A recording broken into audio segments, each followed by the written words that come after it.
Advertencia para entender el conocimiento de la verdad.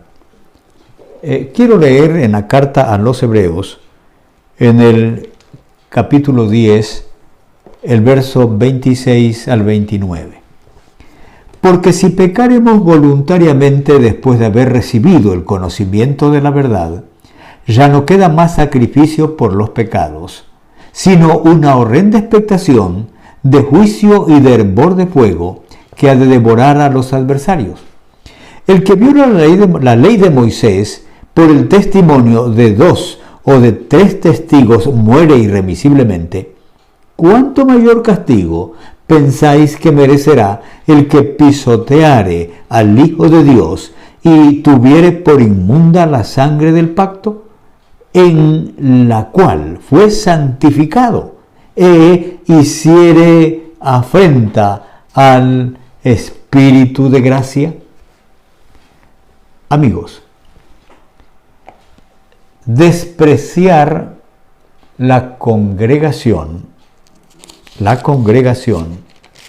de la iglesia en el culto a Dios conlleva serias consecuencias.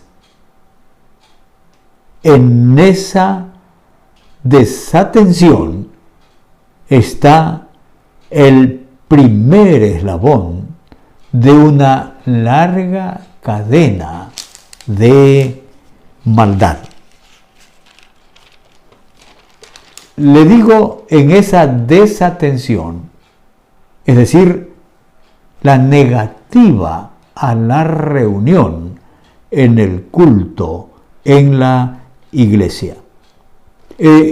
Quiero leer o que vea conmigo los versos del capítulo 10, 19 al 21.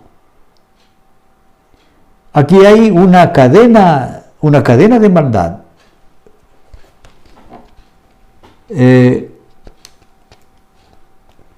Dice, así que, hermanos, teniendo libertad para entrar en el lugar santísimo, por la sangre de Jesucristo, por el camino nuevo y vivo que Él nos abrió a través del velo, esto es, de su carne, y teniendo un gran sacerdote sobre la casa de Dios. En esta escritura de Hebreos 10, del 19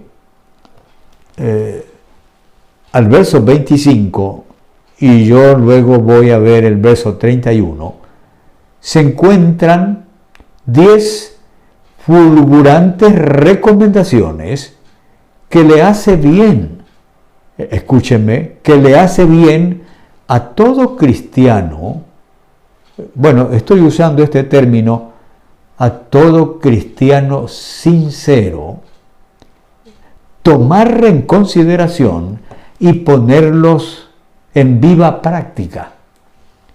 Fíjese lo que dice. Acerquémonos con corazón sincero. 2. Acerquémonos en plena certidumbre de fe. 3. Acerquémonos purificados los corazones de mala conciencia. 4. Acerquémonos lavados los cuerpos con agua pura. 5. Mantengamos firme sin fluctuar. Mantengamos firme la profesión de nuestra esperanza, porque fiel es el que prometió. 7. Considerémonos, fíjese, unos a otros, los cristianos, los creyentes. ¿Para qué esta consideración? Para estimularnos al amor. 2. Para estimularnos a las buenas obras. Por lo tanto, octava advertencia, no dejando de congregarnos como algunos tienen por costumbre. 9. Congreguémonos porque el día del Señor se acerca. 10. Congreguémonos para exhortarnos. Y el verso 31 dice, horrenda cosa es caer en manos del Dios vivo. Horrenda cosa es caer en manos del Dios vivo cuando pecamos contra el conocimiento de la verdad. Pecar deliberadamente. El verso 26 del capítulo 10, que ya lo leí, dice, porque si pecaremos voluntariamente, deliberadamente, después de haber recibido el conocimiento de la verdad, ¿sabe qué queda? No, ya no queda más sacrificio por los pecados. La palabra deliberadamente en el original está en primer lugar, por eso aquí recibe todo el énfasis. Esta palabra aparece solamente 2 veces en todo el Nuevo Testamento, aquí en esta carta y en la primera carta de Pedro, capítulo 5 y el verso 2. El término connota que lo que se hace se lo ejecuta con intencionalidad, habiendo pensado el propósito o habiendo pensado los propósitos para ese pecado o para esa clase de pecado deliberado. Ya no queda, dice la Escritura, ya no queda sacrificio valedero. ¿Qué queda entonces? Sino una horrenda expectación de juicio, expectación de hervor de fuego, juicio y fuego que ha de devorar a los adversarios. Ahora, escuche esto. Lo que Moisés dice del pecado deliberado. En el libro de Números, en el capítulo 15, Números, capítulo 15, quiero leer el verso 30 y 31. Mas la persona que hiciere algo con soberbia, la persona que hiciere algo con soberbia, así el natural como el extranjero, ultraja a Jehová. Esa persona, es lo que dice este libro, será cortada de en medio de su pueblo.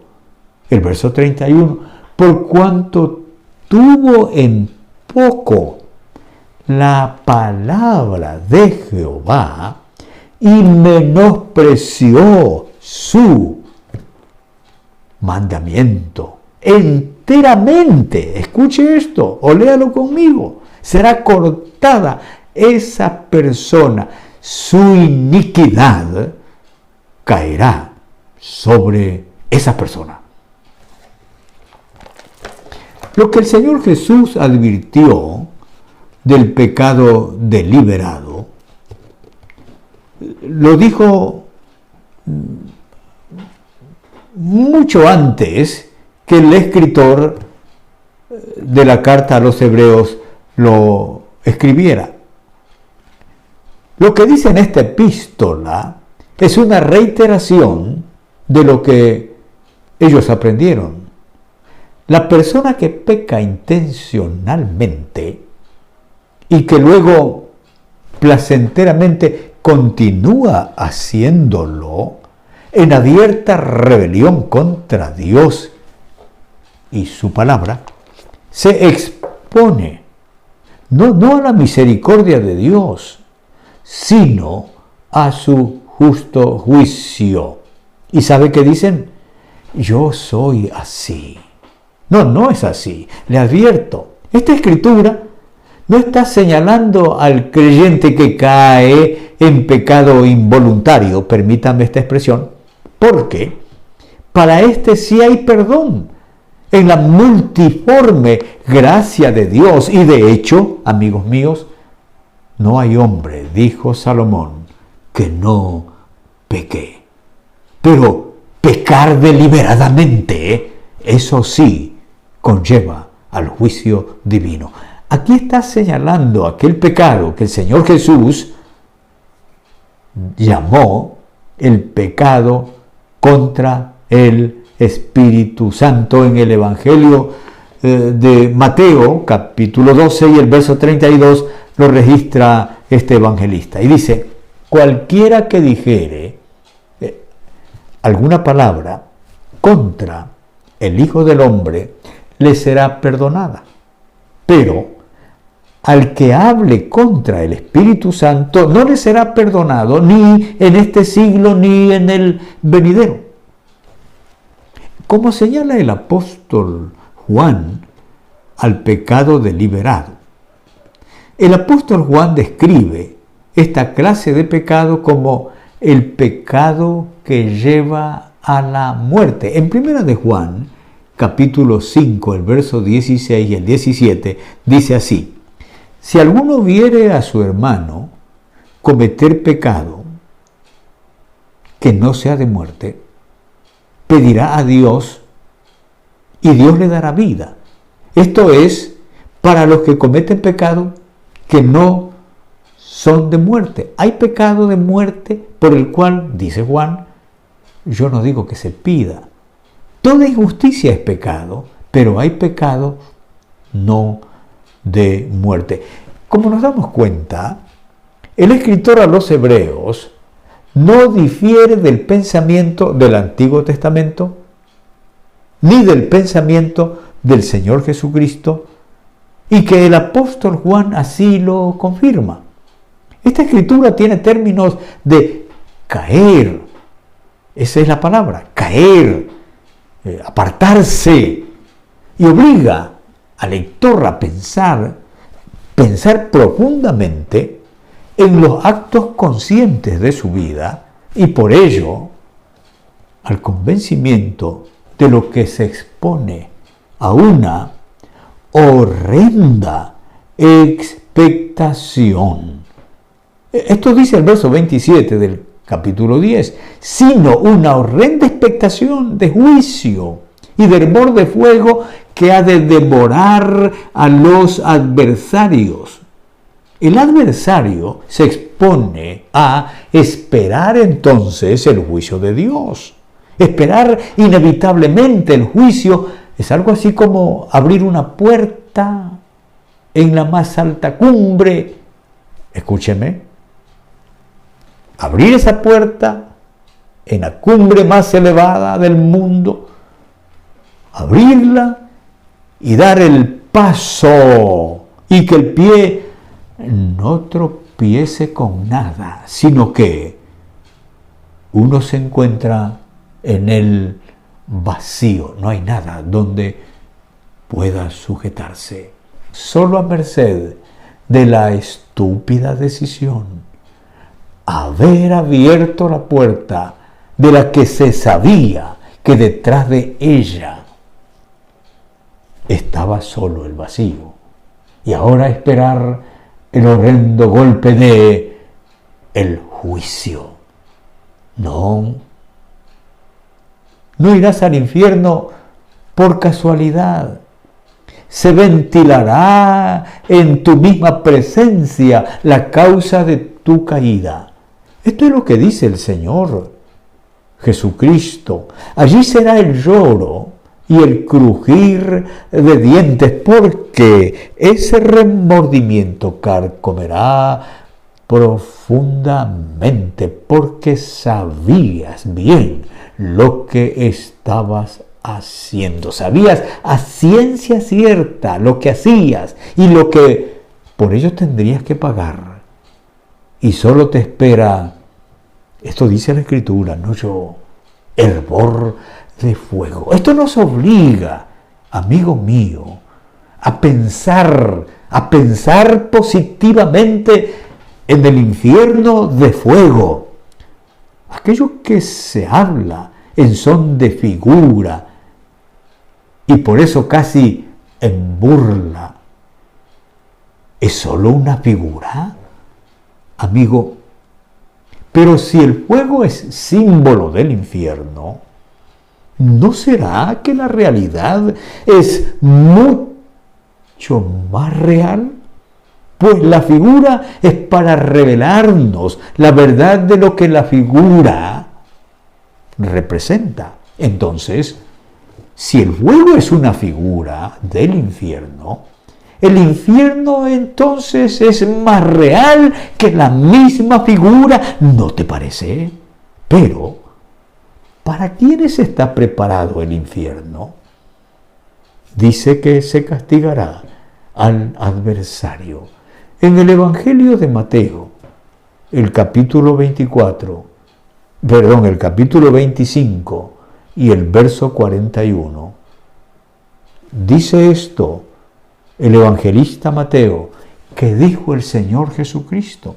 Entonces dirá también a los de la izquierda, de su mano izquierda, apartaos de mí, malditos, al fuego, escucha esto, o lee conmigo, al fuego eterno preparado para el diablo y sus ángeles.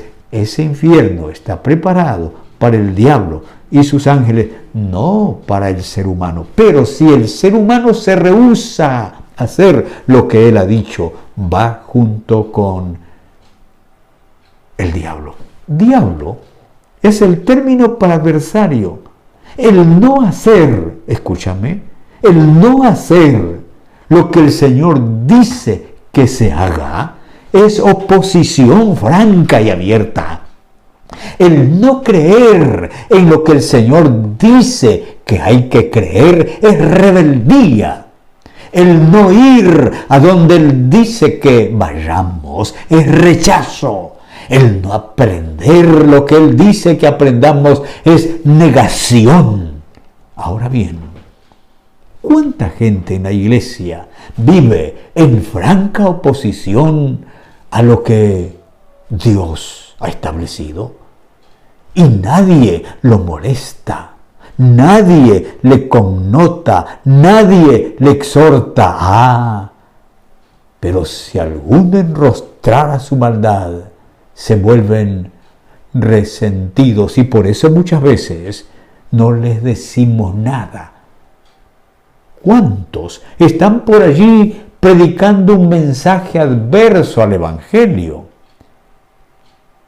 a la unidad, a las ofrendas, a las reuniones en el templo, al evangelismo, a la oración, al discipulado, al servicio? ¿Cuántos están oponiéndose a las misiones? Adversario, aquí está esta palabra para ti. El ejemplo del violador de la ley lo recoge este escritor en el verso 28 del capítulo 10. El que viola la ley de Moisés por el testimonio de 2 o de 3 testigos muere irremisiblemente. Por consiguiente, el verso 29 dice así: ¿cuánto? Escúchame, apreciado amigo, ¿cuánto mayor castigo pensáis que merecerá el que pisoteare al Hijo de Dios y tuviere por inmunda la sangre del pacto en la cual fue santificado e hiciere afrenta, escucha esto, al Espíritu de gracia? Apreciado hermano, no más adversidades, no más adversidades. Solo una vuelta al Señor cambiará tu condición. Atiende el llamado de Jesucristo. Él te dice en este momento: he aquí, yo estoy a la puerta y llamo. Si alguno oye mi voz y abre la puerta, entraré a él y cenaré con él y él conmigo. conmigo. Amigo, no más, así soy yo, no más. Tienes que ser como Jesucristo quiere que seas. Déjalo entrar al centro de tu vida. Digámoselo así, tú y yo, en una oración. Amado Padre Celestial, gracias por esta palabra. Sí, dura, porque me pone a mí en esta terrible condición. Yo soy opositor a muchas verdades de tu palabra y en más de una ocasión he tomado simplemente como broma algunas de estas realidades. Aún el infierno mismo. Yo estoy en este momento arrepentido, arrepentida.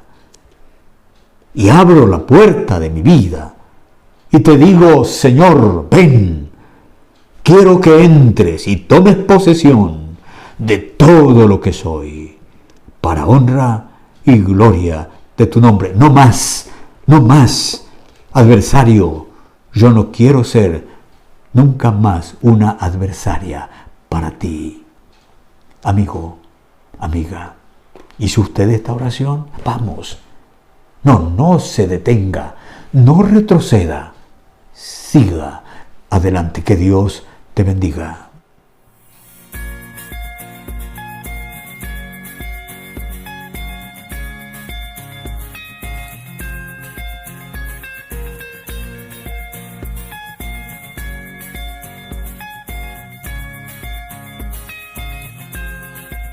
Todo pasa, mas tú no pasarás. En gracia tú siempre